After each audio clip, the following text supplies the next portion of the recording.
Ben Carson, the one they call the Coon. Yeah. His story is his mom's worked for rich white people cleaning their houses. She saw they didn't have any TVs. They had very little. They watched very little TV. Didn't have a TV in every room, and they made the kids read books. So she started making Ben Carson and his brother read books. Ben Carson overheard on the phone somebody talking about his mother, and that's how he discovered his mother was illiterate. Mm-hmm. So an illiterate black woman raised a brain surgeon. And you got the internet, you got a supercomputer, more technology than sent us to the moon if we really went there, if you believe that story. Now just teasing, right? And people are still talking about literacy rates. That to me is government dependency. Like that's super. My literacy rate won't change until my school gets better. I'm sorry, that's weakness to me. Yeah. I can't do it. And your school won't get better until your families get better, because a lot of these families that like we service, I don't want to paint a broad brush and say like children in poverty, if you will, because the city that I'm in and what I know, most of them are in poverty. Most of these parents don't put a premium on literacy. They say, "Hey, that's your job." Yeah. When they come home, we're doing Netflix and chill. They get on the Xbox. They watching video. They're not reading books. They're not making me do book reports. They're not copying definitions from the dictionary. Listen, man, when my son makes a mistake, he's got to come home. He's got to copy 10 words out of the dictionary 3 times each. Wow. Every day he's doing like 30 new words because he got at least 3 no's. So, I mean, it is what it is. Like you got to put a premium on what you want to premium on. They don't put a premium on literacy. And I guess again, that's government dependency. They want me to be their mom and dad at school. Come on now, like it takes 2 to tango. I can't teach them to read in 5 hours a day all the time. Right. When you take away from them when they go home, because you don't put a premium on it. Wow. Gotta do better, man. And what can you say to that, man? And again, and because I'm a parent that tries to take responsibility for that, I feel like I want to pull my kids away from that rhetoric. Like, no, like. I know I don't want my kids lumped together with yours as if my kids need what yours need. And my kids have struggled. It's not like because I decided to teach my kids to read, they did everything well. But because they understand, like even just seeing this here says something. Even if I never touched it, right? Like, so I'm saying like you have to embody what you want your kids to be. Yeah. Like even if you're going to fake it, dang it. Like, Ben Carson's mom didn't tell him she was illiterate. She put the premium on books and they started reading, and it's like, fam, my heart hurts for my people there because of the power we have. I just believe we have tremendous capability, fam. I read about scientists during slavery. I'm like, fam, you was a scientist during slavery. Like, but you telling me we have problems with literacy in 2019? That will always be a cultural problem for me, a household problem for me. Yeah, I've heard the extreme on the other side, just to throw this in there, that people say, well, then stop taking it out my paycheck. Stop taking the taxes out for these services if I can't lean on them because I'm paying for them anyway.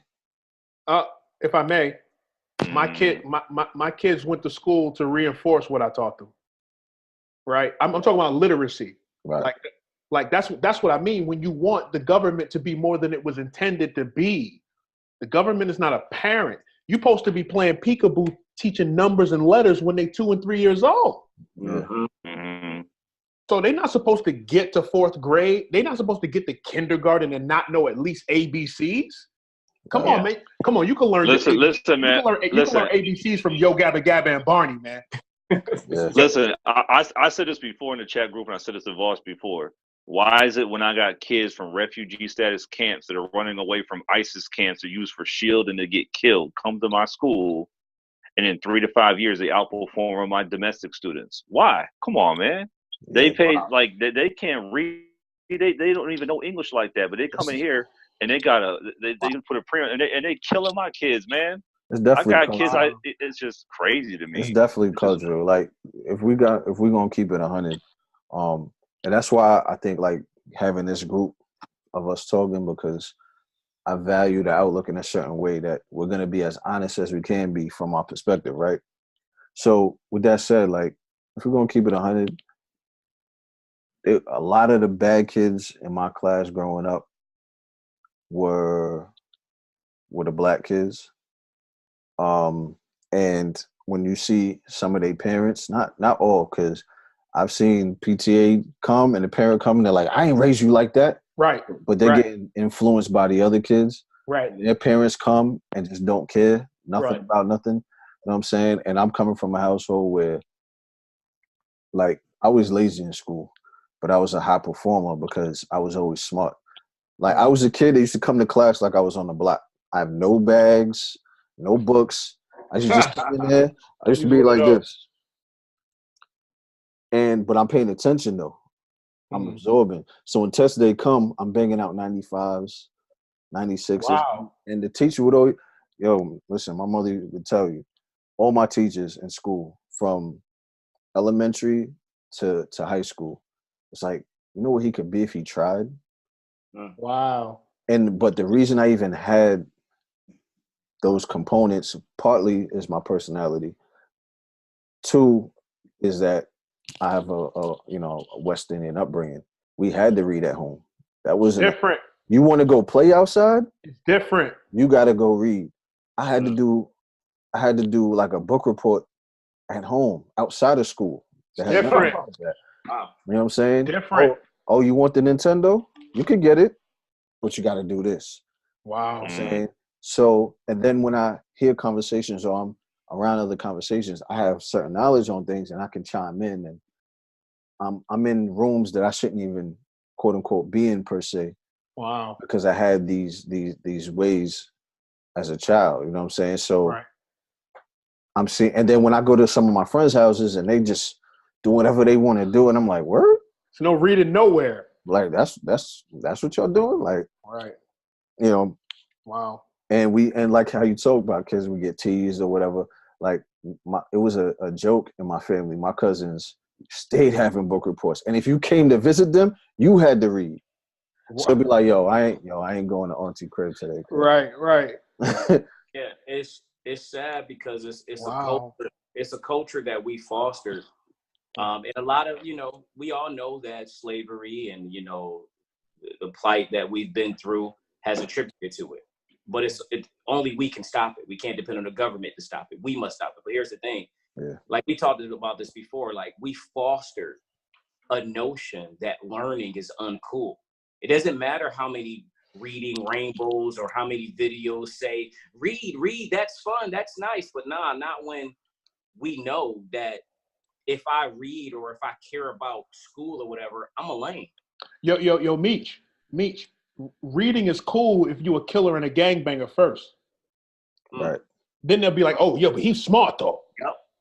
Yeah. Like, he a street N-word, but he's smart though. It's like, then we can rock with you once we know you have low lifestyles. Then we like to see you smart. Yeah. And it's crazy because like, even when we said bunch of smart people in prison.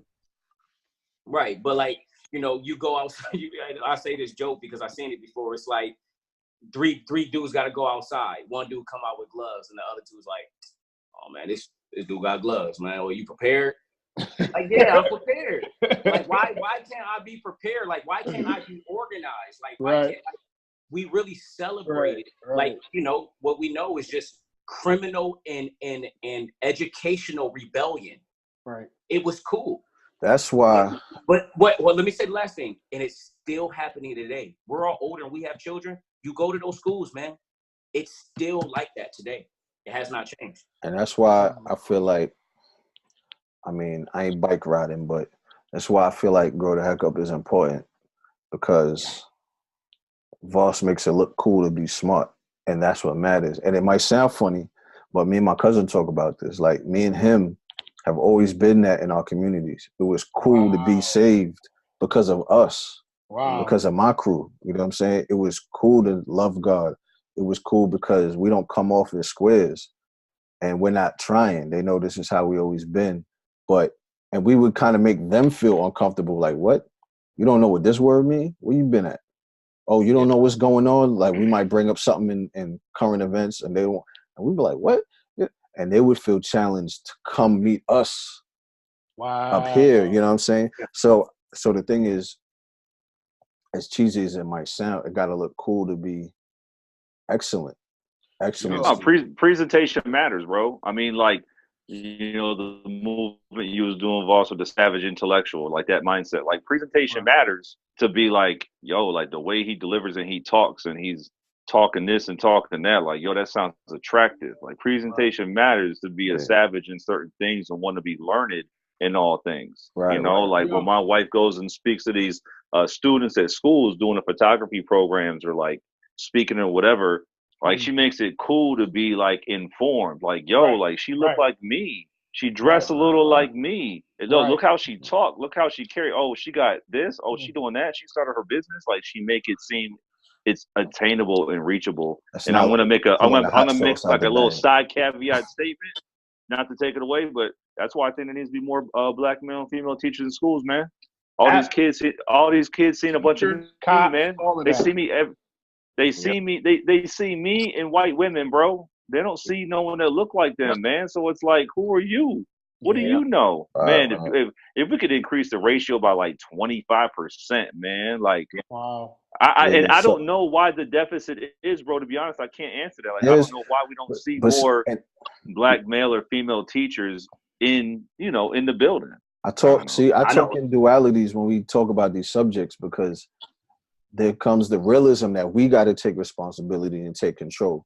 But there's also a side of me that's like, this wasn't by accident. These conditions aren't by accident. These are by design. So like, I look at them from both places. I don't totally negate one and say, it's just all you and it's all your fault. It's like, you're not there because of yourself, but now that you are there, they're not going to get you out. So you got to get yourself out. Yeah. You see what I'm saying? Because it was cool. There was a time where it was cool to wear African medallion chain. It was a time where it was cool to know about history. But at the same time, if I could speak tongue in cheek about the culture, everything we do, we want credit for though. Like the culture's about bragging and I'm empowered. I'm a hustler. I mean, like, so be everything else, bro. What's up? All of that tough, I'm super cool, pop my collar. You see, I get the hose. Okay, read the books. What's up? You're not down? You can't do that? And the reason why my attitude is like that would grow the heck up, because I was the nerdy kid who felt pressured to become a thug. Yeah. You know what I'm saying? I was, you corny, you lame, he wear glasses, all of this stuff, man. And I abandoned my potential and my future to get a gang tattoo on my arm because I didn't want to be the cornball. And now I realize it's almost like I'm fighting for myself. And now I want those guys to know that they were the real cornballs. You know what I'm saying? Right. And because and let's be honest, even grown black men, sometimes they just, even men, period. Even if you're talking about church and pornography, sometimes men just need permission from other men. Because a lot of men are not out here confident like that. That's another thing too. When I meet white men, I don't see the epitome of mental health and wholeness. I don't see them as having the goose that laid the golden eggs like society's trying to say. I see men and women of all races and creeds broken, in need of a savior for real, in need of the practical wisdom of the Bible. And so, my hope is to give young people and men permission to be whoever God is calling them to be, man. Yeah. You know what's so crazy? Because I was saying it, and I've been saying it, like when you tell black people, sometimes, not all the time, and not all black people, but when you tell some black people that they can be successful, get ready for an argument. They almost get happens to me a lot. Yeah, it's like it's the. It feels dismissive. Say that again. It feels dismissive of the struggle. Yeah, well, exactly. You want to. I posed this, man. I posed this, and it was so bad timing because what's the dude that got shot at the gas station? Aaron, what was his name? By the cop. He got shot. They wrestled him down, shot him. Anton. At the gas station? Maybe it was a gas station. Maybe it was a store. He was selling. That was a dream you had, Meech. Nah, man, he was selling like the cigarettes. No. He was selling CDs. You talking about? Austin, whatever. Alton. Yeah, this was an Anton or something like that. Alton Sterling. Sterling, yeah. Yeah, there we go. Right, right before the night he got killed, and I'm not laughing at that, not at all. That's very, very sad. What I'm saying, it was so ironic because about an hour before that, I put on my Facebook, can we ever forgive white people for slavery as a people. And then like an hour later, he got killed and it was everywhere. The thing about it is the history that perpetuates that the media blows up. I mean, the media does what it does. It blows up anything. I mean, LeBron James make a final bucket, it's going to blow it up. You know what I mean? A white man killed. Of course, we know they have their agendas to push racism sometimes, all that, right? But the point is, we perpetuate slavery within our own mentals every single day because we can't let it go. In fact, we feel it to be even evil to suggest that we have to forgive them. But see, this is what we discussed the other day. I feel like it's not enough time personally, because to say that we're still dealing with the remnants of slavery in real time. You see what I'm saying? Right. That's like you come in my crib and you steal all my possessions and you built your crib up, and now I get a job, you know what I'm saying, and I'm building myself back. No, but, wait, hold. But you know what I'm saying? It's not that. What it really is that my great-great-granddad stole your great-great-granddad's house. I get it, but you're still benefiting, and I'm not. No. Structures. You know what I'm saying? Bro. You live better than your grandfather. So to blanket it by saying you're benefiting and I'm not, look what we're doing right now. We live in a freaking Jetsons future right now. We in different states talking to each other on expensive MacBooks and $1,000 phones. No. I get all that, but what I'm saying is, your grandfather and my grandfather, but we still in the same neighborhoods, right? Right. Likely, your family owns the store that I go and buy stuff from, right? Your family probably owns the bank that I'm going to, that I bank at. So yeah, I got a chance to bank there, and I can go where I want. But you probably own the company. You probably own the you know what I'm saying? Okay, so question about that though. Mm-hmm. Mad people in the country died to set black folk free. What about them? What about their descendants, the descendants of those who fought the Civil War? For whatever motive, white people shed blood for black people to get free. Absolutely. So is it even fair to blanket it with a you? Who's the you? It's not fair to blanket it, but at the same time, it's like, you know what I'm saying? This is why I bring up other countries. In Trinidad, the Indians own everything. And it was by design. It's not because black people are lazy. Right. It's because people who were in control brought them in and gave them land as an incentive, gave them businesses as an incentive. So even though it's hundreds of years later, it's not even because of that. And then you're telling me to just forget about it. So you want me to forget about it? So then you got to even the odds a little bit. So then let me play devil's advocate with you a little bit, right? So then what the heck is the liberal left complaining about with this 1% thing? Why are these white people right? Because they're like, look at the 1%. The 1%, they got all the money. Yeah. Where does it begin and end? Because right now it seems that there's a bunch of white people who are just as hopeless as many other people. But I mean, maybe some are, right? So if I say it, right? Because the argument I'm making, I sort of feel that way, but I sort of don't. I'm still like undecided. I know right? where you're saying. So, but what I'm saying is not saying all white people are this or all black people are that. Right, no doubt. But it's almost like saying, you know, I don't know. You're making like a general. All Christians aren't saved, but all saved people are Christians type of thing. It's like not all white people are in power, but all the people in power are white or something to that effect. But that's an important distinction, though. That's what I think. When I hear it, that's what I take the argument as. It's not all of anything. It's just when you look at this, it's predominantly this, and that's not by accident. So then to just tell me to move on is oversimplifying our dynamics. But it's also irrational, because if you look at it like this, if you are not of the economical elite as a race, and you choose to walk in rebellion of reconciliation and bitterness and unforgiveness, where will it lead you? I don't know, but your foundation is on blood. Yo, so check it though. Our foundation is on blood, and the black people here still live better than the black people where we came from. Yeah. Now, I know people use that on some, like, I'm not trying to cape for slavery. I'm trying to make a point that, like, at some point, I don't tell black people to get over it. I tell everybody to get over everything. I remember when you said if a woman got raped, you wouldn't tell her to get over it. I'm like, I listened to it the other day, but I was on the podcast. And I was kind of like, well, and then I you leave voice notes sometime and they get erased. What I said was, I was like, well, my father died. My father wasn't there. And my mother died. I grew up so needy and broken as a man. I better hurry up and fix this before it ruins my marriage. Oh, it's too late. So everybody better get over everything. Like you could sit there and play that if you want to. Yeah. But it's in your interest to seek your own healing. So when Meech talks about where will it lead you, not just the bitterness, because some people don't like the angle, like the forgiveness angle. Like, nah, fam, that woman who got raped, it's in her best interest to seek the healing and the forgiveness, even of that rapist, for her own benefit. So it's not about black people get over it. I think everybody needs to get over everything, actually. Right. Easier said than done, but I'm talking about even in self-interest. Let me read something to you guys. Let me tell you what this sound. Tell me what some of these sound like. Because even when Meech spoke, he said, I know we only got 7 minutes or 6 minutes.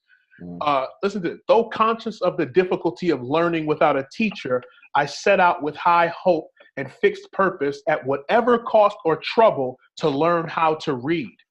Narrative of the life of Frederick Douglass, an American slave. And it's like, even when we talk about what slavery and oppression has done, I don't know, man. When I read our ancestors, bro, they were trying to get it. Wow. They wanted to get married. They wanted to build families. They wanted education. They were like, no, we are just as good as you. We can do everything you could do. Not like, oh, I'm going to act like a slave and everything you talk. Like, nah, man. And I know that that's been propaganda. That's like a big leak. There's TV, there's magazines, there's propaganda. But it's like, what you want me to? I can't play weak. Right. You got to be strong. You got to get out here and get it. And I agree with that sentiment a whole lot. Sometimes I just try to understand the people that feel dismissed when you say it. It's almost like disciplining a child. Like you may say something for your best interest, but because of where they're at, right? I feel like you're just coming at them. Yo, you know what I mean? You ever got picked on as a kid, Rigz? A little bit, yeah. You know why I say that? I am the dismissed. Mm-hmm. If a black man take my life, it ain't no march happening. Right. What if I just want to be a regular person and live in the hood, bro? You know what I'm saying? They'll excuse this behavior that hurts so many of us that aren't hurting anyone. Right. In the name of this, but not you either, because I know like you're a balanced dude. But this whole like, oh man, you don't understand. It's all they know. So many of us get hurt in the process by each other because we excuse a lot of this, man. That's nonsense. That's not all they know. That's all they want to know. If you see Barack Obama, it ain't all you know. Right. It ain't all they know. Especially not now. As integrated as we are, as a world, that's not all you know. Like, that's nonsense. That's an excuse. So that was to his phone died. That's why he's not here. All right, bet. It's all good. So we could wrap up with last minute thoughts. This was good, though. This was a good talk. That was dope. You may not be able to answer this question, but both of you can answer it. But I'm kind of like asking Voss a little bit because he has opportunity to go speak to youth. But what's the impression that you get, or how much of a positive reaction do you get for being a black male, maybe in environments where there's like young people that they look at you as like, man, you look like me, and they hearing your rhetoric. Like, if they had that almost every day with certain people, like, what do you think? Like, you don't gotta give numbers for percentages, but do you think it will give a natural positive impact of them inclining themselves to maybe want to do better or think better or whatever? You know what I'm saying? Does that make sense? I think it absolutely does have the potential to affect change. But with the kids who are out there, you never know. Sometimes the best kids go astray, and sometimes the bad kids turn it around. But generally speaking, right now, because even my own ministry early on was so aimed and focused at saving the worst, I miss those who just needed the attention, who were trying to be the best already. They didn't get the nurture they needed. So now when I go in and talk to kids, my focus is on those who got that glimmer of hope that's like, this is not what I want to be, but I want to be something else. And I'm telling them that they may have to leave the other ones behind. And the other ones hear me and know I'm talking about them. And that's going to be their choice to come along. Yeah, for sure. Indeed. So with that said, yo, like-mindedness is important. I'm trying to win. I'm trying to get it. So, Hey, man, we're trying to buy up the block around here, man. We might have a spot for you, Rigz. Get out that city, man. Come get this comfortable living wage and rate out here. Yo, ain't nothing comfortable here about in Buffalo, bro. Ain't nothing comfortable about 3 feet of snow, yo. Yeah. But there is something comfortable about paying $500 a month for my mortgage. Yeah, wow. Atlanta will give me that. Houston might, not 500, but you can eat. I'll go in and buy you something down south where I could go on the beach. Come to Houston, man. We'll do some deals, man. We'll buy some investment properties over the next year or two, guys. Yeah, Austin was everything. So I'm trying to be cross state, so I'm trying to find a summer home. So I might holler at you. Let's do it, LLC. We got it. Right, indeed. So appreciate y'all time. Peace, brothers. Have a good one. Thanks for having me, bro. No doubt. Peace.